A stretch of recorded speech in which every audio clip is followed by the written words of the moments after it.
You don't join a doomsday cult. Nobody does.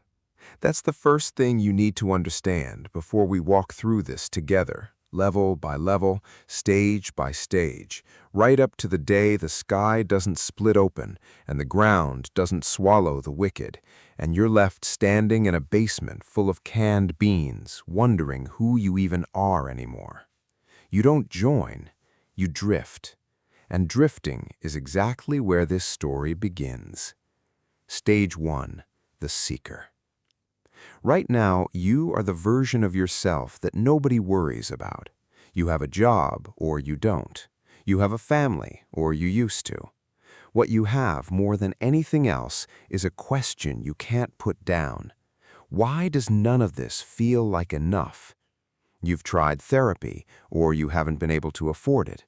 You've tried religion, the one you were born into, and it fit like a coat 2 sizes too small. You scroll at 2 a.m. through videos about ancient prophecies, government cover-ups, the numbers hidden in scripture, the coming collapse that they don't want you to see. You're not stupid. You're not weak. You're simply a person standing at the edge of your own life, looking for a door. And doors have a way of finding people like you.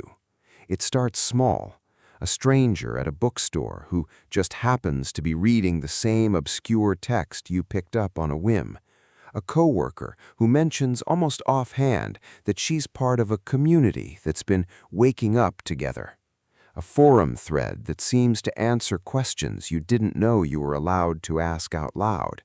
You don't feel recruited, you feel found. That's the design. Nobody hands a stranger a pamphlet that says, "Join our doomsday cult." They hand you a conversation that makes you feel, for the first time in years, completely understood. You agree to one meeting, just one. You tell yourself you're going out of curiosity, the same way you'd watch a documentary. You are not the kind of person this happens to. That thought, "I'm not the kind of person this happens to," is statistically the exact thought running through the mind of everyone who has ever ended up exactly where you're about to end up. Stage 2, the convert. The room is warmer than you expected, not temperature, atmosphere. Someone remembers your name before you've said it twice. Someone asks about the thing you mentioned once in passing weeks ago and actually seems to have thought about your answer. This is love bombing, though nobody calls it that. It's not manipulation to the person doing it. Most of them believe with their whole chest that they're simply being kind, being family, being what the cold world outside refused to be for you. You come back a second time, a third. The teachings start to layer in gently, nothing extreme yet, just reframes. The world is broken because people have forgotten something essential. Time is running out, not in a vague existential way, but in a specific, countable way.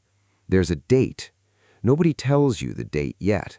That comes later, and by the time it does, you'll have earned it, the way you earn anything valuable, by giving something up first. What you give up starts small, too. A Friday night with old friends traded for a group dinner. A skeptical comment you decide not to make because you don't want to seem close-minded in front of people who have been nothing but warm to you. Your phone, which you now check less because the group chat has replaced most of what you used to look for out there. You tell your sister you found a really grounded group of people. You believe it when you say it. This is the moment the cult stops being something happening to you and becomes something you are actively choosing, one small yes at a time. And that distinction, chosen, not forced, is exactly why it's so hard to leave later, and exactly why nobody who hasn't lived it understands why you didn't just walk away. Stage 3, the believer. Something shifts. You stop performing belief and start feeling it. The date is real to you now, not a theory, not a story, but a fixed point on the horizon of your life, the way other people feel certain about a mortgage payment or a wedding day. The leader, call him what you want, teacher, father, the voice, it doesn't matter, they're interchangeable across 100 rooms just like this one, starts to feel less like a person and more like a frequency you're tuned into.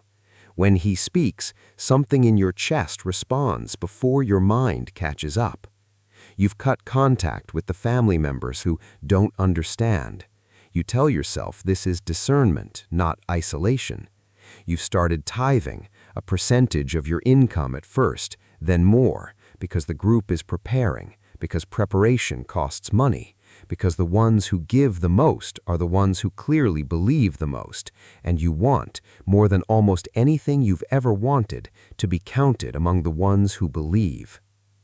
Here is the part almost nobody outside ever understands. You are happier than you've been in years. That's not a plot twist, that's the mechanism. Certainty feels like peace. Purpose feels like joy. You have never slept better, ate with more gratitude, hugged people with more genuine warmth. The cult has not made your life worse yet. It has made it, by every internal metric you have, dramatically better. This is why the people who love you can't talk you out of it. You're not in pain, you're in love, with an idea, with a community, with a version of yourself that finally makes sense. Stage 4. The inner circle. Belief alone doesn't get you closer to the center. Loyalty does. There is a hierarchy here, unspoken but absolute, and you have started to climb it the way people climb any ladder, by being useful, by being present, by being willing to do the thing the person below you wasn't willing to do. You volunteer for the overnight prayer vigils. You report a friend's doubts to a group elder, not out of malice, but out of what feels in the moment, like love. Surely it's better that she gets support before her doubt spreads. You're invited into a smaller room, literally, a room within the compound, or the rented building, or the house that used to just be a house and is now something else, that most members never get to see. Here the teachings sharpen. Some of what you're told now contradicts what newer members are told, and instead of alarm, you feel pride. They trust me with the real version. You meet the leader one-on-one for the first time. He remembers something about you that you're almost certain you never told him. You will spend years turning that memory over, trying to decide if it was a miracle or a note in a file somewhere. In this moment, you don't ask. You just feel chosen. Your old name starts to feel like a costume. Maybe you're given a new one. Maybe you just stop introducing yourself the way you used to. Your job outside the group starts to feel like a formality, something you tolerate for the paycheck you now hand most of over to the collective. You have secrets now that even other members don't have. You are, for the first time in your entire life, someone's most trusted person. It does not occur to you, not yet, to ask what happens to people who are trusted and then fall out of favor. Stage 5. The countdown. The date stops being abstract. It has a number attached now. Weeks, sometimes just days. The tone of the group changes overnight. Preparation becomes frantic. You liquidate what's left of your savings because money won't mean anything soon, and it feels almost embarrassing to still be holding on to it. You say goodbye to family in coded ways they don't understand. A phone call that goes strangely long, a gift you can't explain, a silence where there used to be an argument. Inside the group, the pressure is enormous and somehow exhilarating. Everyone around you is certain. Certainty is contagious in a closed room. The leader's sermons stretch longer, his voice cracking with an intensity that reads to you as the weight of carrying a truth too large for one man. There are nights you don't sleep, vigils, purification rituals, confessions extracted from members about doubts they've been hiding, doubts you relieved you don't have, or tell yourself you don't have, because the cost of doubt right now is a kind of social death you've watched happen to others. Somewhere in the back of your mind, so far back you don't let it surface, a small and terrified voice is doing math, counting days, counting the sums of money that have vanished, counting the people who used to call you and don't anymore. You silence that voice the way you've been trained to, not through argument, but through busyness, through ritual, through the sheer physical exhaustion of a life lived at the edge of the end of the world. You are, by any outside measure, in crisis. From inside, it feels like the most meaningful week of your life. Stage 6. The bunker. The final days are spent underground, literally, or as good as. Supplies are hauled in, water, grain, batteries, the accumulated proof of months or years of preparation. The outside world is sealed off, sometimes by choice, sometimes by leadership decree, sometimes because leaving now, this close to the date, feels unthinkable after everything you've given up to get here. The air is thick with a strange, communal euphoria. You have never felt closer to anyone in your life than you do to the people breathing this same recycled air beside you. The final hours pass the way final hours always do in every account of every group like this one, across every decade, every continent, every century humans have been capable of this particular kind of hope. In prayer, in song, in trembling, in a silence so total you can hear your own pulse. Someone is crying, someone is laughing, someone is holding your hand so tightly it leaves a mark.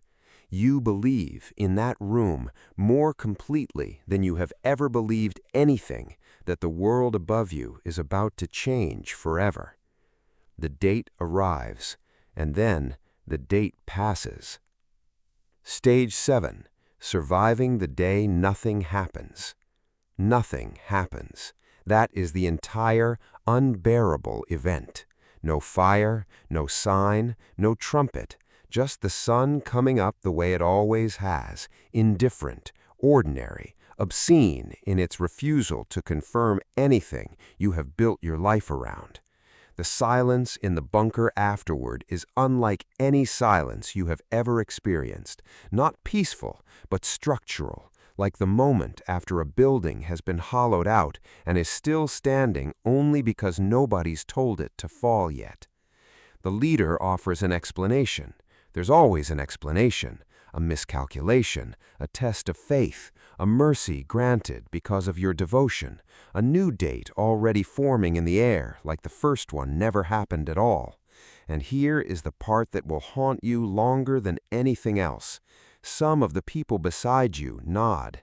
Some of them believe it instantly, hungrily, because believing again is easier than facing what it would mean not to.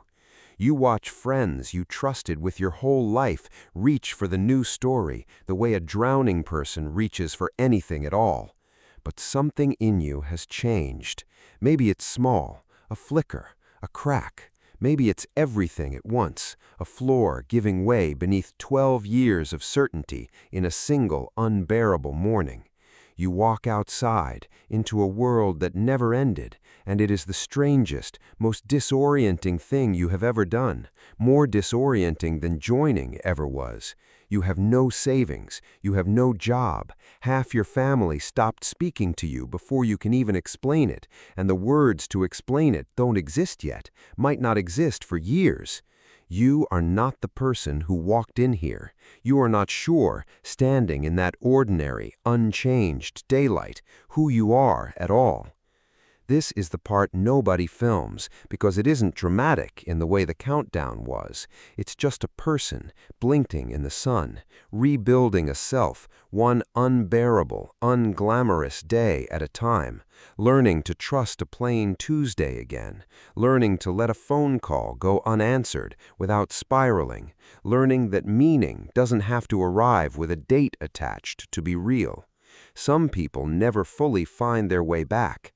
Some do, and carry what happened as a strange, private wound that flares up at the sound of a certain hymn, a certain cadence of voice, a certain kind of certainty in a stranger's eyes.